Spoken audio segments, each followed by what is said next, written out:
ये आपका क्या है, मेजर पेपर 3 है। ठीक है, क्या है पेपर का नाम? Title to Indian writing in English. ठीक है, यहाँ पे आपको बस इंडियन राइटर्स के दिखेंगे। ठीक है, तो चलिए हम लोग देखते हैं। तो यूनिट 1 में आपका नॉवेल है। किसका नॉवेल है भाई? तो आपको पहला पढ़ना है आर के नारायण का द फाइनेंशियल एक्सपर्ट। ठीक है, फाइनेंशियल इसमें एक्सपर्ट, इसमें एक मार्गिया नाम का व्यक्ति होता है जो कि क्या होता है, फाइनेंशियल एक्सपर्ट होता है। मतलब इलीगली वो क्या करता है, ब्याज कम, मतलब ज्यादा ब्याज में क्या करता है, जो गरीब लोग होते हैं, जो ये होते हैं, उनको लोन प्रोवाइड करता है। ठीक है, बगल में ही इसका एक कोऑपरेटिव बैंक होता है। तो एक दिन पता चल गया कि इसके पास लोन के पेपर्स हैं, तो वो उसको क्या कर देता है, वहां से हटा देता है, जलील करता है। तो फिर ये सोचता है कि मेरा तो इतना सोशल स्टेटस इतना अगर आज अच्छा होता तो मुझे इतना जलील नहीं करता। फिर वो घर जाता है। इसका भाई, जो और दो भी भाई होते हैं, वो लोग थोड़े अमीर होते हैं। तो वहां पे वो लोग जाके सुनाने लगा कि तू मेरा नाक कटवा दिया, ये कर दिया। तो जो पुश्तैनी घर होता है, उसमें ये लोग क्या कर देता है, बंटवारा कर देता है। फिर ये एक साइड अपने पत्नी के साथ और अपने एक बालू नाम का बच्चा होता है उसके साथ रहता है। ठीक है, तो चलिए ऐसा ही आप लोग देख लीजिएगा। ठीक है, चलिए यूनिट 2 में देखिए। यूनिट 2 में नहीं, और एक है अनीता देसाई जी का है clear light of the day. Okay, unit 2 में है आपका पोएट्री। पोएट्री में क्या पढ़ना? जयंता महापात्रा का डॉन एट पूरी और हंगर, और फिर Indian summer. Okay, Kamala Das ji का an introduction my grandmother's house. फिर आपका यहाँ पे निशिम का है इंटरप्राइज प्रोफेसर, और रोबिन जी का है the strange affair of Robin S Ngangom. Unit 3 में आपका शॉर्ट फिक्शन है। ओके, शॉर्ट फिक्शन में है मुल्कराज आनंद का टू लेडी राम्स। ये भी बहुत सही है, टू लेडी राम्स वाला आप पढ़ोगे ना, बहुत अच्छा लगेगा। ठीक है, पढ़ना उसको जरूर।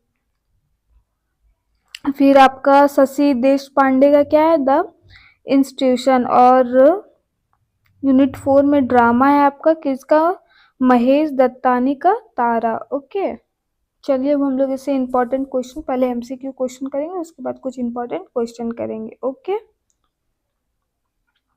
तो यहाँ पे है who wrote the financial expert. Okay, तो इसमें हमारा आंसर क्या हो जाएगा, आर के नारायण। ओके, फिर है what is the name of the town in the financial expert. तो क्या नाम होता है, मालगुड़ी नाम होता है। ठीक है, और जो फाइनेंशियल एक्सपर्ट होता है उसका क्या नाम होता है, तो मारग्या। ओके, यहाँ पे मिल जाएगा। Who is the protagonist of the financial expert. Protagonist मतलब मेन कैरेक्टर, तो मारग्या हो गया। कहाँ का था, मालगुड़ी का। ओके, फिर who wrote clear light of the day, तो अनीता जी ने लिखा है। चलिए, फिर है who is the central character of the clear light of the day, तो Bim. Okay, where is clear light of the day set, तो कहाँ है भाई, तो ओल्ड दिल्ली में सेट है। ठीक है, फिर है हु रोड डाउन एट पूरी। इसका आंसर क्या हो जाएगा, जयंता महापात्रा। 8 में what is the main theme of hunger, तो मेन थीम ऑफ हंगर में क्या है, पोवर्टी और एक्सप्लोइटेशन, जो गरीबी और जो उस पर शोषण होता है। ठीक है, 9 में हु रोट एन इंट्रोडक्शन, तो किन्होंने लिखा है, तो निसीम जी ने लिखा है। फिर है हमारा 10th में what is the theme of my grand mother house, तो क्या है, मेमोरी और लोनलीनेस, अकेलापन। ठीक है, 11 में हु रोट इंटरप्राइज। यहाँ पे एन इंट्रोडक्शन का क्या होगा, कमला दास होगा। ठीक है, गलत बता दिए, कमला दास, सॉरी। चलिए, फिर है हमारा हु रोट इंटरप्राइज, तो किसने लिखा है, इसको निसीम जी ने लिखा है, इसको और प्रोफेसर को। ठीक है, फिर चलिए व्हाट डज इंटरप्राइज सिंबलाइज, तो इंटरप्राइज सिंबलाइज किसको करता है, तो जर्नी ऑफ लाइफ को। हु रोट प्रोफेसर, तो सेम हमारे हैं इसमें। चलिए, 14 में who wrote the strange affair of Robin S Ngangom, Ngangom. ठीक है, फिर हमारा 10, इसको किन्होंने लिखा है, तो इसी ने, रॉबिन एस नगंगोम ने लिखा है। फिर who wrote two lady Rams, तो इसको मुल्कराज आनंद ने लिखा है। फिर देखिए 16 में what is the main theme of two lady Rams, तो क्या है, सोशल हाइपोक्रेसी। सो इसका एक थोड़ा बता देते हैं, इसमें क्या होता है कि इसकी वो बीवी रहती है ना, दो पत्नी रहती है, और यहाँ पे सिर्फ लेडी राम लिखा हुआ रहता है। तो दोनों पत्नी में झगड़ा हो जाता है कि कौन वहां पे जाएगा। ठीक है, उसको सर की उपाधि मिली होती है नाइटहुड की। तो ऐसा ही है कुछ, ठीक है, तो आप देखिएगा, अच्छा है। हु रोट द इंस्टीट्यूशन, तो क्या हो जाएगा, शशि ने लिखा है, ठीक है। फिर कहाँ गया, चलिए फिर 18 में what is the main theme of the institution, तो इसमें क्या है, तो साइकोलॉजिकल कन्फ्लिक्ट। साइकोलॉजिकल मतलब जो उनके मन के अंदर चल रहा हो, ठीक है। हु रोट तारा, तो ये आप कमेंट करके बताइएगा, हु रोट तारा। ओके, 20 में देखिए, हु आर को कॉन्जॉइंट ट्विंस इन तारा, तो कौन है भाई, तो Tara and Chandan. What is the central theme of Tara, तो क्या है, जेंडर डिस्क्रिमिनेशन होता है। जेंडर डिस्क्रिमिनेशन मतलब लिंग में जो छुआछूत, छुआछूत बोल सकते हैं, या डिस्क्रिमिनेशन मतलब कंपेयर करना, ठीक है, एक को ज्यादा ये देना। चलिए, what type of work is Tara, तो ड्रामा, ठीक है, ड्रामा है ये, वो लिखा हुआ है, जेनर बताया गया है। फिर 23 में what genre is the financial expert, तो यूनिट 1 का जितना भी है क्या है, नॉवेल है, ठीक है। What is genre of institution, तो क्या है, शॉर्ट स्टोरी टाइप है। What is genre in enterprise, क्या है, पोएट्री है। ओके, अब चलिए हम लोग क्या करेंगे, इसका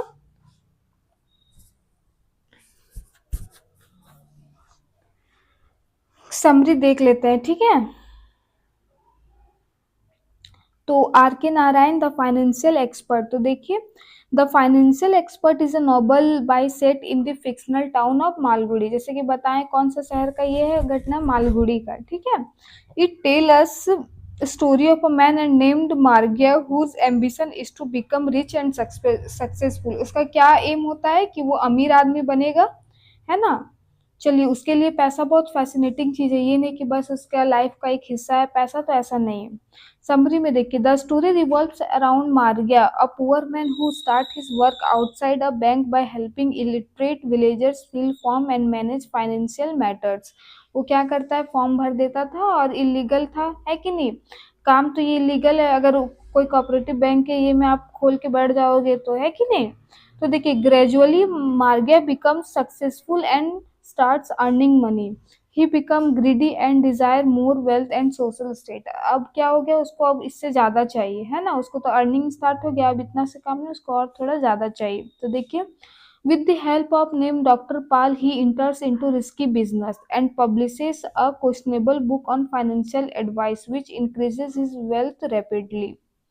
फिर है however his success leads to arrogance and poor decision, और इसका सक्सेस क्या हो गया, पुअर डिसीजन में बदल गया। His son Ballu becomes irresponsible and waste money, वो क्या होता है, एक बिगड़ैल बेटा होता है, ठीक है, और पैसा का बहुत वेस्ट करता है। फिर eventually Margayya losses everything due to bad investment and personal failures, returning to his original poor condition. एक टाइम वो क्या होता है, पूरा हेल्थ वेल्थ हो जाता है, उसके बाद उसका क्या होता है, पर्सनल फेलियर, और वो अपने फिर से वो गरीबी में आ जाता है। ओके, इसमें क्या दिखाया गया है, किसी भी आदमी का राइज और फॉल को दिखाया गया है, ठीक है, और मिडिल क्लास का क्या लाइफ होता है, कोई भी काम वो लोग पैसे करने के लिए राजी हो जाते हैं, ये चीज़ भी इसमें दिखाया गया है। ओके, फिर देखिए, चलिए तो पहले इसका देखिए समरी इंट्रोडक्शन गया। Clear light of the day is novel by the focus on family relationship, memory and educational conflicts. इसमें क्या होता है, फैमिली रिलेशनशिप को बताया गया है, ठीक है, मेमोरीज को बताया गया, और इमोशनल कन्फ्लिक्ट को बताया गया, संवादों को बताया गया। तो इसका देखिए, the story is set in old Delhi and revolves around the Das family, especially the sibling, और ये दास फैमिली के इर्द गिर्द घूमता है। और क्या नाम है बच्चों का भाई, सिबलिंग्स मतलब भाई बहन का, तो Bhim, Tara, Raja and Baba. Okay, the novel moves between past and present, showing childhood memories and present day tensions. ये क्या दिखाता है, दोनों चीज को, जैसे मूवी में दिखाता है ना, कभी पास्ट को दिखाएगा, फिर ये प्रेजेंट को दिखाता है, तो वैसे ही इसमें लिखा गया है, ठीक है। Bim stays at home to take care of family while Tara gets married and move away. Raja leave for Hyderabad and Baba remains mentally weak. तो बाबा क्या मेंटली वीक है, भीम क्या करता है भाई, तो अपने फैमिली के साथ रहता है, उनकी देखभाल करता है। तारा शादी करके चली जाती है, और राजा क्या करता है, हैदराबाद छोड़ देता है। Beam feels hurt and abandoned, especially by Raja. She struggle with loneliness and responsibility, और ये क्या क्या फील करती है कि मेरे में बहुत ज़्यादा रिस्पॉन्सिबिलिटी, अकेलापन है, ठीक है। As the story progress, Bhim realized the importance of forgiveness and understanding. जैसा जैसा स्टोरी बढ़ता है आगे, इसको क्या समझ में आता है, लाइफ इसका बढ़ता है, उसमें क्या समझ में आता है, भीम रियलाइज करती है क्या कि किसी को भी माफ कर देना चाहिए, ये क्वालिटी होना चाहिए, आप लोग में भी होना चाहिए माफ करने का, ठीक है, और समझने का। हो सकता है मिसअंडरस्टैंडिंग आपकी गलती हो, है कि नहीं, and she reconciles emotionally with her family. Okay, third में देखिए, अब हमारा यूनिट 4 से इम्पोर्टेंट क्वेश्चन आंसर है, ठीक है। इसमें हम लोग क्या करेंगे, क्वेश्चन को बस बताएंगे आपको। चलिए, discuss the rise and fall of Margayya in financial expert. तो कैसे वो तुरंत अपना चला गया है ना वेल्दी डॉक्टर पाल के हेल्प से, फिर वो फिर से बैक टू अपना वही स्टेज में आ जाता है। तो यही सब आपको लिखना है।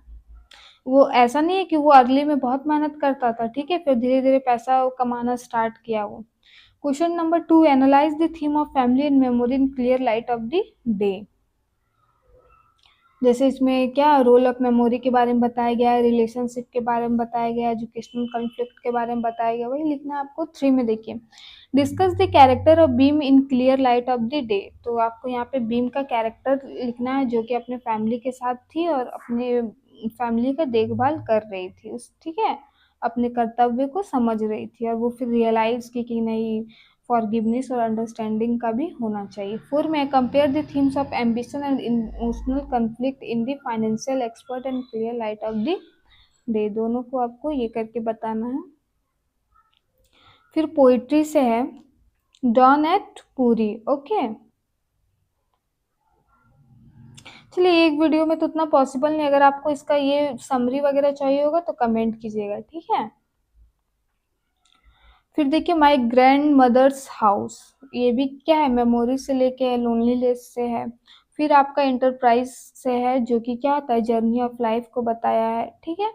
प्रोफेसर में स्टेयर सोशल रियलिटी को बताया गया है इसमें। ओके, कटाक्ष।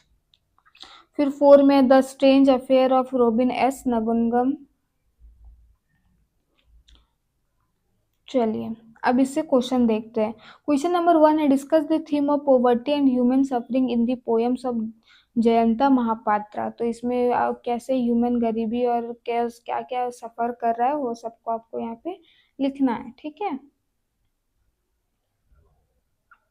2 में, analyze the theme of identity and feminism in Kamala Das poetry. 3rd में है, discuss the theme of journey and disillusionment in Nassim Ezekiel's poem Enterprise. Next question है, examine the use of stain and realism in Nissim's poem professor. तो इसमें कटाक्ष और reality का जो है उसको आपको बताना है, सोशल रियलिटी को भी इसमें बताया गया है। 21 में देखिए, short fiction two lady Ram, ये थोड़ा इंटरेस्टिंग है तो इसको बताते हैं। ओके, देखिए, इसमें क्या आपका two lady Rams in short story highlighting hypocrisy of upper class society and exploitation of the poor. Okay, इसमें क्या बता रहे हैं, गरीबों का कैसे शोषण होता है और हिपोक्रेसी को बताया गया है, क्या अपर क्लास में कैसे आडंबर जीवन को जीते हैं, दिखावापन में, ठीक है। तो देखिए, इसका समरी देखिए, the story revolve around two rich women known as lady Rams who pretend to be kind and charitable. ठीक है, ये क्या प्रिटेंड करती, क्या दिखाती है कि वो बहुत काइंड हार्टेड है कि नहीं, गरीबों का बहुत ये करती है, लेकिन एक्चुअल में ऐसा होता नहीं है। फिर सेकंड पॉइंट है, the claim to help poor people and show sympathy towards them but in reality their action are selfish and artificial. गरीबों का मदद करता है लेकिन क्या होता है, वो बस नाम नेम और फेम पाने के लिए, है कि नहीं, अंदर से वो तो उसे टच भी नहीं करना चाहते एक्चुअल में। तो ये यहाँ पे है। फिर है 3rd में, the story exposes how the upper class uses charity as a display of status rather than genuine concern. अभी बताएं कि वो जेन्युइन, उनका ये नहीं कि हाँ सही में इसका भला गया, ऐसा नहीं है, वो अपने स्टेटस को बस मेंटेन करने के लिए करती है, ठीक है। The behaviour shows as a clear gap between appearance and reality. और ये क्या दिखा रहा है, तो अपीयरेंस और रियलिटी को। इसमें टू लेडी राम, इसका क्यों पड़ा इसका नाम, तो वही है कि उसमें सर का उपाधि देता है उसको, नाइटहुड का मिलता है, जिसमें नाइटहुड का उपाधि मिलने मतलब आपके नाम के आगे सर लग जाएगा, ठीक है। तो ब्रिटिश गवर्नमेंट से भी उन लोग का दोस्ती है, तो वो लोग को बुलाया एक दिन खाने पे, ठीक है। तो जाता है तो कार्ड में पता है एक ही नाम रहता है, ठीक है, लेडी रैम बस लिखा हुआ रहता है। ओके, लेडी राम लिखा हुआ रहता है। तो अब बोलता है वो जो झिंगा नाम या जिंदा राम कुछ नाम रहता है, तो वो बोलता है कि अब तो वो दोनों, इसकी दोनों पत्नी होती है, अब वो असमंजस में है, किसको लेके जाएगा, है कि नहीं, किसको लेके जाएगा वो। तो वो पूरा टेंशन में आ जाता है, ठीक है, पूरा टेंशन में आ जाता है, और ये बोलती है हम जाएंगे, वो बोलती है हम जाएंगे, हम है असली लेडी राम, और वो बोलती है हम है असली। तो वो फिर बहुत क्लेवरली क्या करता है, वो अपने ब्रिटिश लोग का भी हेल्प लेता है, और जाके कार्ड में ही क्या करता है वो कि टू लेडी राम लिखवाता है। फिर ये दोनों जाते हैं, जिसका फिर आराम से स्वागत भी होता है, ये भी है इसमें, इसमें मेंशन नहीं है, ठीक है। फिर देखिए द इंट्यूशन से है आपका, ठीक है। फिर चलिए अब हम लोग क्वेश्चन देखते हैं। तो discuss the theme of hypocrisy and social inequality in two lady Rams, ठीक है, हाइपोक्रेसी और सोशल इनइक्वालिटी से आपको बताना है कि उसमें खाली फॉल्स वो लोग दिखाते हैं, वो सब खाली काइंड हार्टेड बनने की कोशिश करते हैं, एक्चुअल में ऐसा कुछ होता नहीं है। सबसे अमीर हम लोग मिडिल क्लास लोग ही होते हैं, है कि नहीं। फट से निकाल के आप 10 रुपया 20 रुपया दे दीजिएगा, जेन्युइन ना, कोई ये के लिए नहीं, 2 नंबर में देखे। Analyse the psychological conflict in intuition, ठीक है, इसमें क्या आता है, एंजाइटी हो गया, फियर हो गया, स्ट्रेस हो गया, ये सब होता है साइकोलॉजिकल। देखिए थर्ड में, compare the theme of social reality in two lady Ram and the intuition. Next question है, discuss the role of women and gender issue in the intuition. Unit 4 drama से है, देखिए पहला क्वेश्चन है, discuss the theme of gender discrimination in Tara. सब भाई बहन रहता है, तारा एंड चंदन ना। चलिए 4 में देखिए, analyze the character of Tara in the play of Tara. तो आपको तारा का कैरेक्टर लिखना है। इमोशनल होती है, इनर ये होती है, ठीक है, सिंबल ऑफ इनजस्टिस लिखा हुआ है। Discuss the theme of guilt and family conflict in Tara. फिर examine the Tara as a social critic of Indian society. अभी भी बहुत घरों में ऐसा होता है कि नहीं, discrimination. Discuss the theme of social reality in Indian writing in English with reference to prescribed text. 2 में compare the treatment of gender issue in the intuition and Tara. फिर आपका था, discuss the role of family in shaping individual identity in prescribed text. तो चलिए ठीक है। फिर analyze the use of realism in Indian writing English. चलिए, discuss the theme of identity crisis in the prescribed text. Okay, तो ये PDF आपको कहाँ मिलेगा बच्चों, तो ज्ञान सागर में मिलेगा, जस्ट ओनली कितने रुपीज में, 60 रुपीज में। तो आप जरूर बाय कर लीजिएगा, ठीक है। Thank you for watching, have a nice day.